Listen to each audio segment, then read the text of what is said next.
Je vais vous parler de la question des étoiles fixes pour les astrologues. Puisque récemment, nous n'avons pas cessé de faire des émissions sur le rapport entre astrologie et astronomie. Et encore l'autre jour, je reçois un mail, enfin ce qui est paru sur un site, comme quoi mes réflexions mettraient en question le droit de faire des recherches sur les astéroïdes. Il est un fait que je préconise. On a l'impression que c'est très confus dans l'esprit des gens. En fait, on ne sait pas très bien ce qu'on me reproche. Certains disent que je ne veux pas parler des rapports entre astrologie et astronomie. Non, je ne veux pas parler des automatismes entre astrologie et astronomie. Je veux dire, je ne veux pas dire que parce que c'est astronomique, ça a forcément un impact astrologique. Ça, je ne veux pas le. Et c'est ça finalement qui est mal dit. Hein. Ce qui gêne certaines personnes, c'est que je remets en question la légitimité selon laquelle forcément, quelque chose qui a été découvert par les astronomes récemment doit nécessairement servir à l'astrologie. Ça, c'est remis en question. Mais pas du tout en question n'est remise la relation entre astrologie et astronomie. Mais au lieu de dire les choses comme cela, on présente les choses autrement, de façon tout à fait excessive et abusive. Cela dit, ce qui est amusant, c'est que on fait des recherches sur les astéroïdes, et il y en a des quantités industrielles d'astéroïdes.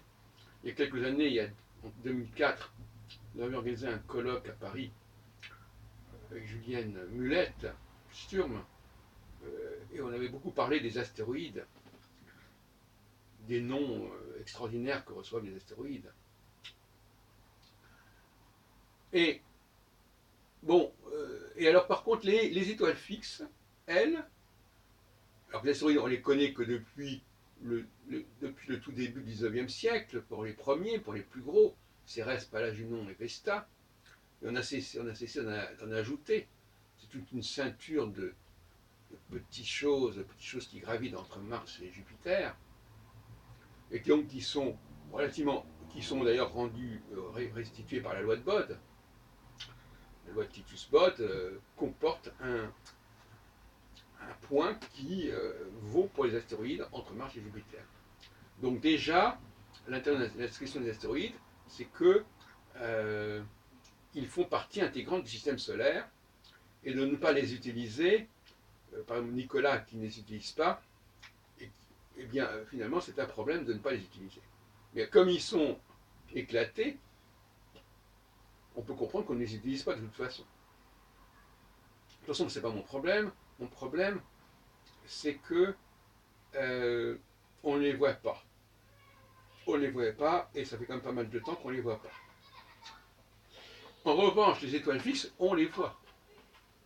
Et ça, on les voit depuis toujours. On les connaît même avant de les avoir distinguées des étoiles, des planètes. Puisque, rappelez-vous, dans un premier temps, on ne distingue pas, à un moment ponctuel, on ne distingue pas la planète et l'étoile. On les distingue uniquement parce que la planète est une étoile qui bouge, alors que l'étoile fixe est une étoile qui ne bouge pas. Mais sur le moment, au moment de la naissance, par exemple, ou à un moment donné, ce sont des facteurs qui se ressemblent. Ce n'est que la dynamique, ce n'est que la cinétique qui les distingue. Alors, ce qui est intéressant, c'est pourquoi les étoiles fixes ne sont pas prises en compte par les astrologues contemporains. Alors que ça ne les gêne pas de prendre des planètes au-delà de Saturne, des planètes dont on ne sait plus très bien quel est leur statut, comme Pluton, sans parler des astéroïdes. Qu'est-ce qu'ils ont contre les étoiles fixes, en fait? Puisqu'ils prônent tellement la nécessité pour les astrologues de tenir compte de l'astronomie, c'est que les étoiles fixes n'appartiennent pas au système solaire. En réalité, donc, au fond, et c'est ce que d'ailleurs pensait Jean-Pierre Nicolas, quand ils disent astronomie, ces astrologues pensent astronomie du système solaire. Donc c'est pas, donc c'est pas dans le système solaire, ça ne les intéresse pas. Donc l'astrologie serait un discours qui expliciterait la totalité de ce qui existe dans le système solaire. Et par conséquent, puisque les étoiles n'y figurent pas, eh bien, on les évacue de la pratique astrologique. Alors, j'ai déjà, cet exposé complète celui que j'ai fait juste avant, à savoir que il y a un binôme entre le fixe et le mutable. C'est-à-dire que la notion de cycle, telle que l'a définie Barbeau, il y a une conjonction, puis à un moment donné, les deux éléments s'éloignent. Bon. Dans le cas de rapports fixes, de planètes fixes, étoiles fixes, planètes mobiles, errantes, c'est une évidence, puisque, par une définition, la fixe ne bouge pas. Par contre, dans le rapport entre deux planètes, ce n'est pas le rapport entre le fixe et le mutable, c'est le rapport entre ce qui est plutôt plus lent et l'autre qui est plus rapide. Comme dans le rapport entre le Soleil et la Lune, c'est le rapport entre le plus lent et le plus rapide. Donc on n'est pas réellement dans une problématique de ce qui est fixe et de ce qui bouge. On est dans une problématique de celui qui va plus vite que l'autre. C'est déjà pas aussi clair que ça, voyez-vous, finalement. Hein. Or moi, j'en reste à cette idée du fixe et de ce qui est vraiment fixe et de ce qui est vraiment mobile, et donc qui revient à sa position initiale. Moi, j'ai la faiblesse de penser qu'il vaut mieux rester avec un seul facteur mobile pour éventuellement plusieurs facteurs fixes. Parce que si on utilise plusieurs facteurs mobiles, de toute façon déjà, c'est l'astrologue qui n'utilise pas les fixes.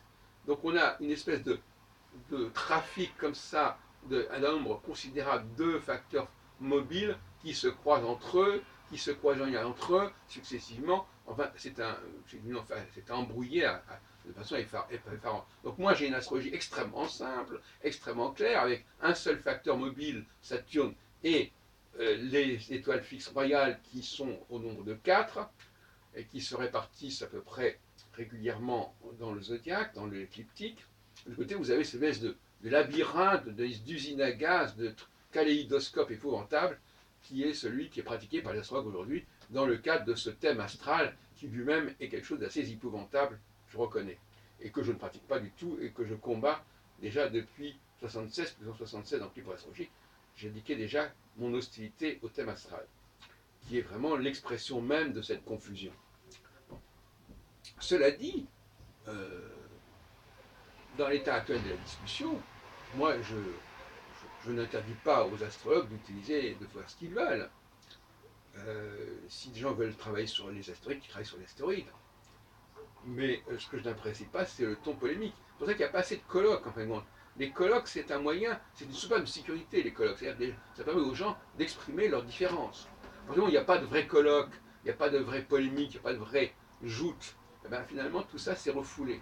Et la question de non-utilisation des fixes, c'est que ça crée du refoulement. C'est-à-dire que puisqu'il y a un élément central qui est évacué, parce que quelque part, les étoiles fixes, c'est l'élément central. C'est l'élément de référence, l'élément vers lequel on revient nécessairement. On s'en éloigne, on y revient. La planète s'éloigne, revient vers l'étoile. Bon. À partir du moment où ça ne fonctionne pas, et c'est malheureux, mais ça ne fonctionne pas déjà depuis pas mal de temps, depuis même un millénaire, disons, depuis Albé Mazar jusqu'à Barbeau, en passant par Jean-Pierre Nicolas, etc. Donc, à partir du moment où ça ne fonctionne pas, ça crée une espèce de, comme ça, de fébrilité qui fait que on n'a pas les vraies références. J'en parlais dans ma vidéo sur la réforme de l'astrologie. On n'a pas les vraies références, on n'a pas les bons points de repère, donc on peut faire de bonnes prévisions, et donc on a des dates qu'on n'arrive pas à expliquer, et donc on va chercher dans les astéroïdes, parce que les astéroïdes, ça permet de tout expliquer, etc. Bon, finalement, moi je dis aux astrologues, revenez aux étoiles fixes. Revenez aux étoiles fixes, ça vous permettra peut-être d'avoir des dates importantes. Parce que finalement, de quoi souffre l'astrologie depuis des siècles, et notamment, on le voit même avec l'astrologie allemande de Hébertine, avec les mi-points. Ça veut dire quoi le mi-point? Ça veut dire qu'on essaye, ou même l'astrologie allemande, uranienne, avec Witte, etc., cher notre ami Gabriel Ruiz, on essaye de trouver, on a des points, des dates qui qui sont fortes au niveau de la réalité sociale, psychologique, et qui ne correspondent pas à des éléments astronomiques. Donc on est obligé de chercher ailleurs, de chercher des mi-points, de multiplier le nombre d'aspects, etc. Tout simplement parce qu'il y a un blocage au niveau des étoiles. En restituant, en réintégrant les 4 étoiles fixes, on a des dates importantes, et si on ne restitue pas ces étoiles fixes, eh bien on va errer comme ça, comme une âme en peine, en utilisant un facteur par ceci, un facteur cela, et ça désarticule totalement l'astrologie. Parce qu'au fond, on est obligé chaque fois d'utiliser un autre facteur. Bon, enfin, ça décrédibilise l'astrologie. Donc, oui, une relation entre astrologie et astronomie, absolument, mais une relation qui soit cohérente, comme celle des étoiles fixes royales avec Saturne, et non pas une utilisation de l'astrologie brouillonne, comme le font notamment les personnes qui actuellement sévissent en astrologie et qui ont la religion du thème astral. Et alors le thème astral, évidemment, non seulement sur le plan prévisionnel, bon, ça vaut ce que ça vaut, mais en plus, il y a tellement d'interrelations que l'on peut difficilement isoler un facteur en disant c'est ce facteur-là qui a joué un rôle. Hein. Quand on multiplie, c'est comme quelqu'un qui mangerait de toutes sortes de choses. S'il est malade, il ne saura même pas pourquoi il est malade, parce qu'il a mangé tellement de choses différentes qu'il ne peut même pas pointer où pourrait être le problème. Donc, je ne comprends pas comment les astrologues aujourd'hui ne souffrent pas de cette complexité extraordinaire dans laquelle ils se sont plongés. Et j'espère qu'il y a d'autres astrologues qui comprennent qu'il faut en sortir et que ça ne peut pas durer. On retombe d'un peu dans une sorte de guerre de religion entre les chrétiens de type catholique et les chrétiens de type protestant. Eh bien, moi, je veux bien être le nouveau Luther de l'astrologie. Donc, on fête d'ailleurs cette année le 500e anniversaire de sa déclaration qui fonde effectivement la réforme.